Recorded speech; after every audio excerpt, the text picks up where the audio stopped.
Dans cette nouvelle vidéo, on va parler voix off en documentaire.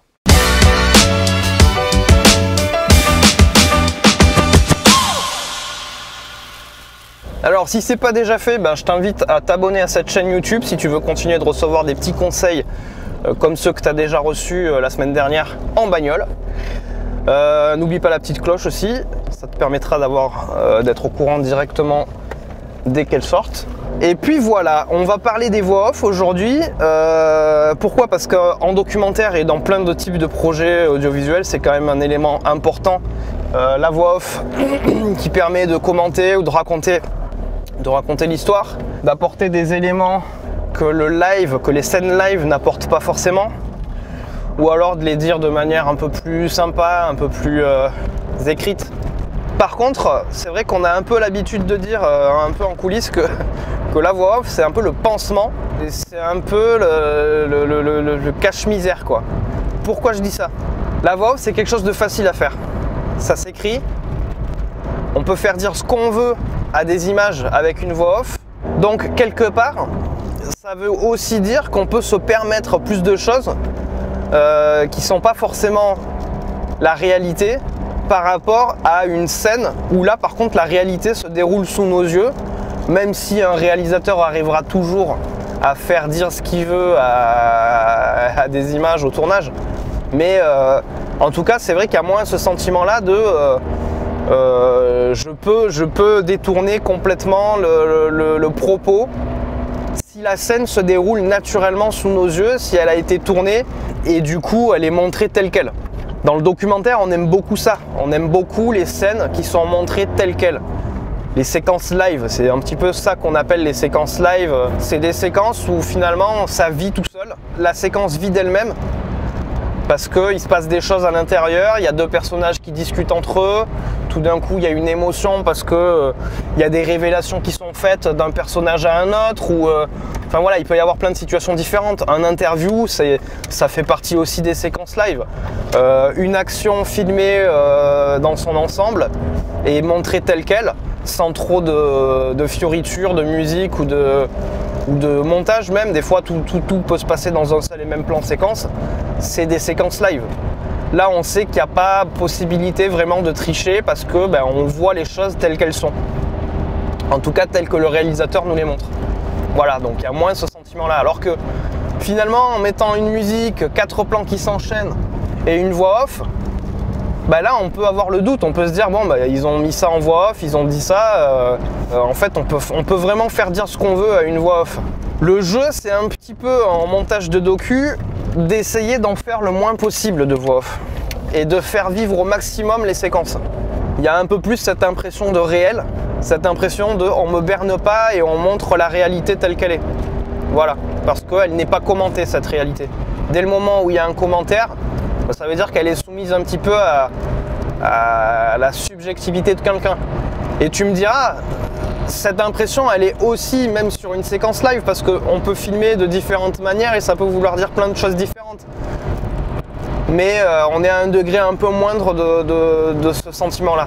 Donc c'est vrai que la voix off, c'est un peu le truc qu'on utilise vraiment quand on ne peut pas vraiment faire autrement.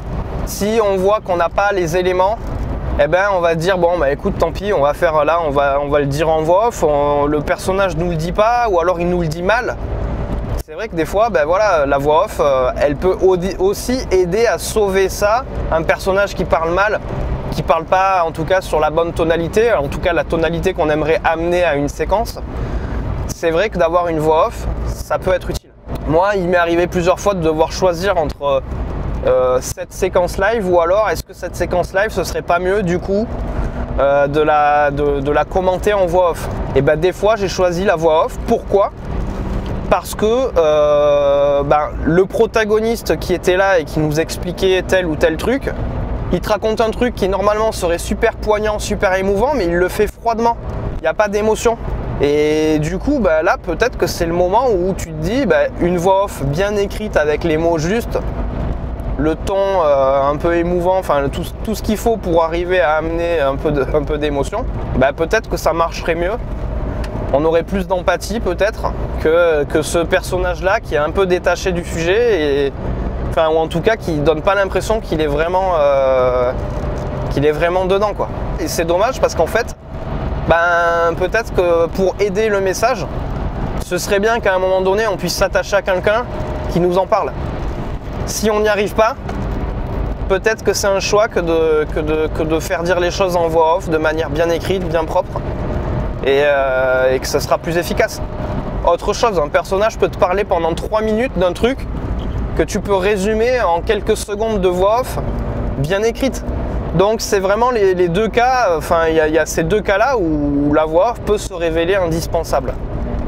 Mais c'est vrai que le jeu et ce qu'on essaie de faire en montage, c'est au maximum de laisser vivre les séquences. J'ai la chance d'avoir été coaché pendant quelques jours par une monteuse qui a notamment monté avec Yann Arthus Bertrand, et un des premiers trucs qu'elle a fait, c'est vraiment de regarder toutes les séquences live, toutes les séquences où il y a du dialogue, toutes les séquences où il se passe quelque chose entre 2-3 personnages, de les regarder et de voir qu'est-ce qu'il y avait comme potentiel derrière. Est-ce que ça nous permet de nous attacher à quelqu'un qui est important dans le documentaire? Des fois, ça peut très bien ne pas parler du message qu'on veut véhiculer.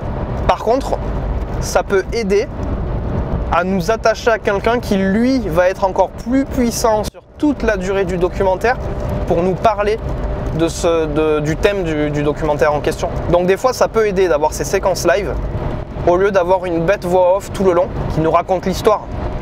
Si on la voit déjà, si on voit déjà les choses, on n'a pas besoin que ce soit en plus commenté. Sinon, ça s'appelle vraiment du format télé où il faut que ce soit facile et simplé, quoi. Donc la voix off, oui, c'est utile, c'est un outil très très important qui peut vraiment aider à cacher un peu le manque de contenu qu'on a. Mais si on a le contenu, vraiment plutôt miser sur le contenu, sur le live, sur ce qui est là, sur ce qu'on voit, sur les trucs qui n'ont pas besoin d'une autre interprétation par la voix off. La priorité devrait plutôt être mise sur, voilà, de mettre des séquences qui sont live à partir du moment où évidemment elles vont dans le sens de l'histoire. Et si vraiment on a un manque de contenu, si on a un manque d'éléments pour aboutir à ce qu'on veut, eh ben une voix off peut être utile. Et comme je disais, elle peut aussi être utile pour ramener de l'émotion que des personnages ne ramènent pas. Voilà, c'est ce que je voulais vous dire aujourd'hui dans ce nouveau format en bagnole. N'hésitez pas à me dire si ce format-là vous plaît. N'hésitez pas à mettre vos questions aussi en commentaire parce que ça peut être aussi l'occasion de pouvoir vous répondre dans ma bagnole. Voilà, à très bientôt pour une prochaine vidéo.